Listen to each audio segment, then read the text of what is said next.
skeptics or atheists are going to start seeing, hey, Jesus said what we're just finding out in our research. Exactly. And the thing that's so amazing to me is that you say God created us with a gift, and everyone's gift, and this is hard to comprehend. There's a lot of people on earth, but she says everyone's gift is so unique.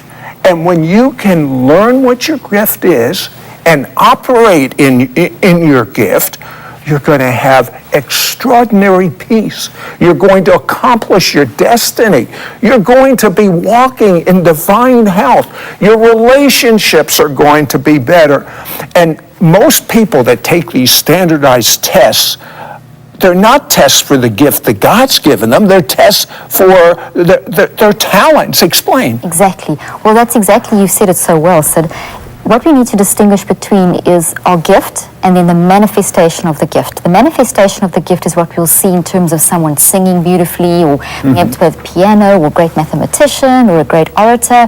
Those are manifestations, and during the course of one's lifetime, you get experience, so those manifestations will change and will expand, and we'll have multiple things that we can do well. Okay, you say our gifts are so unique, Yes. It's like as unique as a fingerprint. That's how unique your gift is, how special you are. What happens when people realize they're special, they're unique, and then they find out what God created them to be unique for? Well, it's unbelievable. When I still had my clinical practice, I would have boxes of Kleenex, because to show someone who for years has been labeled that you're not a label, that you're not what the IQ test or the personality test or the aptitude test is, you actually have a unique way of thinking that is different, and there's no one else who can think like that you're a unique designer in the way that you think, a designer babe, I often say.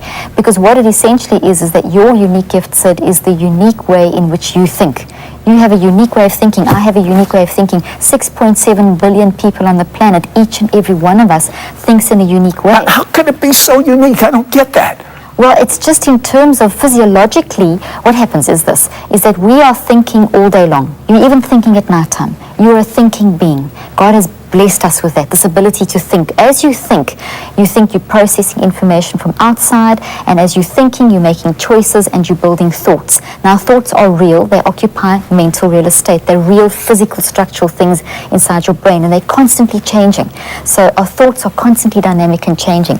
Now, the simplest way to explain this is if there was a car accident, and you had 5 people at the scene of the car accident, or 10 or 20, every single person would report it differently, because each person perceives it differently. We each have this unique way that we filter information through the world as we're thinking to build thoughts. So our gift of thinking filters and then builds the thought, and it's different for every single person. That's what the scientists have found, that physiologically the process, and we can go into a little bit of that in a moment, but physiologically it's the same, we have the same physiological process, but the way that we use that physiological process is different for every depending person. on which part of the brain you start with and cycle, if you can understand what part your strengths are, you can improve your weaknesses. Well, absolutely, and even nicer than that is that you actually don't have weaknesses built into you. Now, this is totally and utterly unique to the whole category, the whole concept of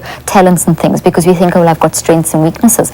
You're actually built with strengths, because God said, I knew you before you were formed in your mother's womb.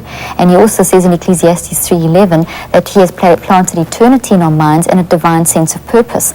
And we've got the mind of Christ. I mean, there's so many scriptures that we can use that to explain that. So what it means is that you are wired for talent, for giftedness. You're wired for strengths.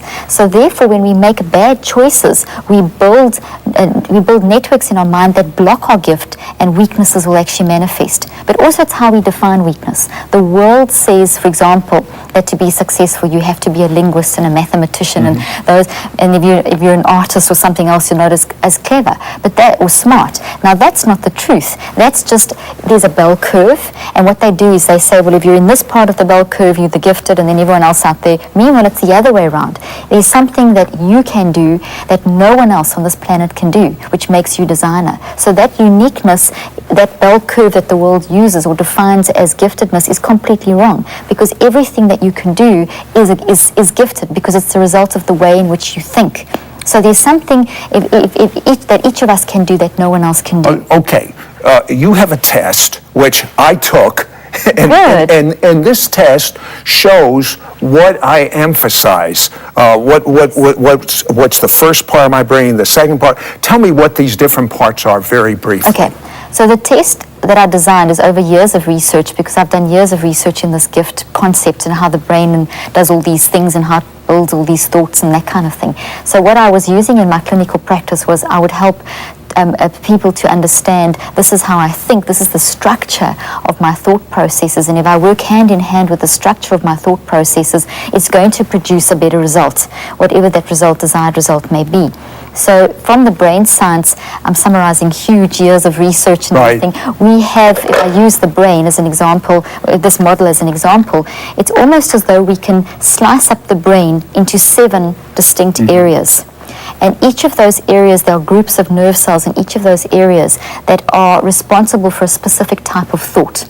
I call them pillars of thought. And there's 7 pillars of thought. So the brain is almost in 7 different... Interest, just like it says in Scripture, is divided. Wisdom is in 7 pillars. The brain is divided into 7 pillars. And tell me what these pillars do for us. Okay, so there's 7 pillars of thought. So we're a thinking being. We're thinking all day long, even at night, and when we think, the result is thoughts. So as we think, we each think in our own unique way. But so what happens is the brain's got these 7 pillars, and as we are processing thought, it's like when you digest food or when a film is developed, it goes through stages. Same thing with your thinking. Your thinking goes through 7 different stages. So each part of the brain, like for example, the front part of the brain, we would call your intrapersonal type of thinking, which deals with your deep thinking and so on. Your second part deals with this, and all the different areas of your brain deal with something different. So each of the 7 different parts. So deep thinking at the front, and then more communication going towards the middle, and more logical towards that part, and going to movement, musical, instinct, right to the back where we see visual, spatial kind of pictures and images. So as you are listening to me now, your brain would be cycling through these 7, but in your own unique way, and that's what's unique. How fast? Very fast, very. Every 1 to 2 seconds, you will cycle through all 7. So but it's the combination that makes me unique from you, you. Exactly. It's how you move through. So you may start at the front and then move to the back and then move to there and then move. I may start over there, and then everyone starts at the front, but I may go there first and then go back to there first. It's just that, and the amount of time as well that you spend in each I took your test, and it's a simple test. You don't pass or fail. It's true or false, and it's very easy, and I took it. And I have my results here, and I want you to tell me whether I'm suited for what I do. Sure you are. My highest one was interpersonal. Okay. The next 2... Stop. You wouldn't mind stopping right there. Let me show where that is. In other words, what happens is the second part over here, this is your interpersonal area. Your first... in your order, the first one opens the door to receiving information. That was the highest. That was your highest. So your highest, there's no good or bad. So whatever's low is also good. It just shows you the order that you cycle through the 7, and then the score simply tells you as well how long you spend in each. There's no wrong pattern. Every single pattern's fantastic, wonderful, superb. So everyone can rest at ease, because often people think, oh my goodness, I must get higher. No, whatever you get is fantastic. So you would open the door to receiving information through interpersonal, which means that you like to ask questions and get in people's heads and get information in your own head through a lot of communication. And that's why you're a great host, because you start communication, you start getting to know people. That's why you like to do the radio interviews, because you like to get asked questions, and it's through asking questions. I have to tell you, when I read what these things meant, I said, that was a pretty good test. I'm doing what I'm supposed to do. Now, the next 2, and they were both identical, was as far as the numbers, was intrapersonal and linguistic. Okay, so then what happens is you cycle, it always starts down there. So you cycled immediately to that, and then you went back down there, then you cycled to here, the front. Front is intrapersonal. Intra is deep thinking, introspection, decision making, going inward. So, and you do that, when I watch you, you do that. You'll ask a question and then you go deep inside yourself to actually analyze and interpret that information. And so your second part helps to build a temporary memory. So you ask questions to get the information in your head, and then as you deep think, you start building a memory.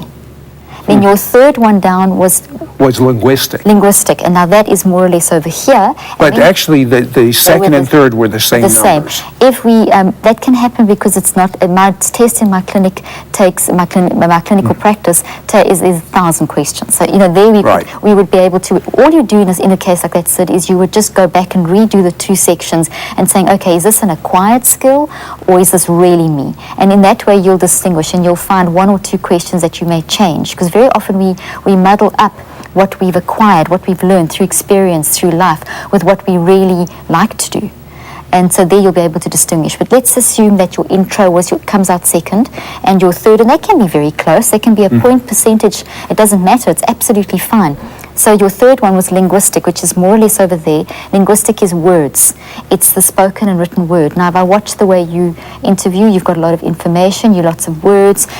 So you're using, now your third one down is where you start to consolidate information. So now I've received, through the first one, through asking questions, or you have started building your temporary memory through going deep down inside yourself. And then you're going to shift over to words, written or spoken words, where you are consolidating, getting that memory like kind of fixed, getting it in its place, connecting it with other memories. Okay, what's your next one down? Well, I just wrote those three. Oh, just those three. Okay, so that starts describing. Now you would still, so in every 1 to 2 seconds, every time, all day long, 2,500 to 3,000 times an hour, up to 60,000 times a day, as you are thinking, you're going to shift all the time, there.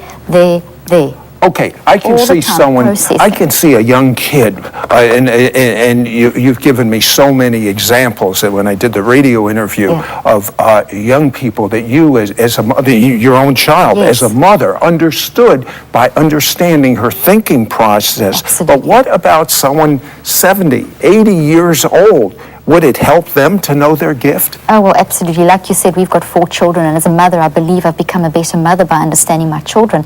I've had people in my clinical practice sobbing because they've said, I've always believed I could do that. So to show someone that you are gifted, hang on, the way you think this is brilliant. This is what it looks like. I'd print out a graph, and you can do that. You can just enter it into PowerPoint and print out your own graph and celebrate that. I do a lot of work in schools.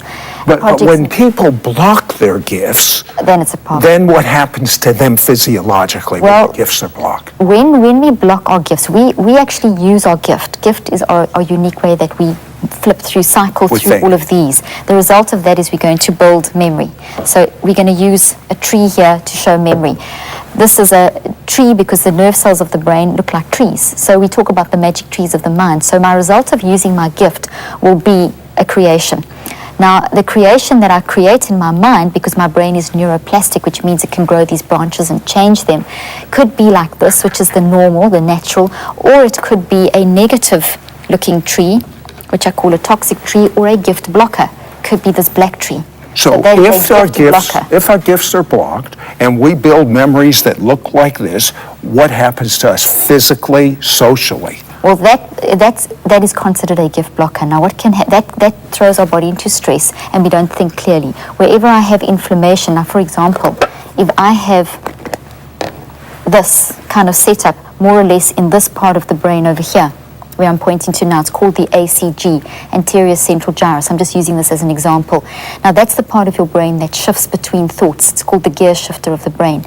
If I have a toxic thought built over there, as I'm cycling through those 7 loops, I get there, it's like a big log in the road. Like, if you have a big tree trunk that falls over the road, or the highway's got a crack in it and you can't drive through, a big hole in it, or a pit, or if there's a bridge you cross, listen, stops your thinking. the example of the road cracking, and I've put my tire over that. I don't want that. I don't want my gift blocked in any way. I want to express myself. I want to be at peace. I want to be in health. I want to have triangle between your brain, where your thinking is happening, and then also down to your heart. There's like a link. So your heart has like a mini brain, and that mini brain feeds up to, it's like a checking station. It checks for the integrity of the message.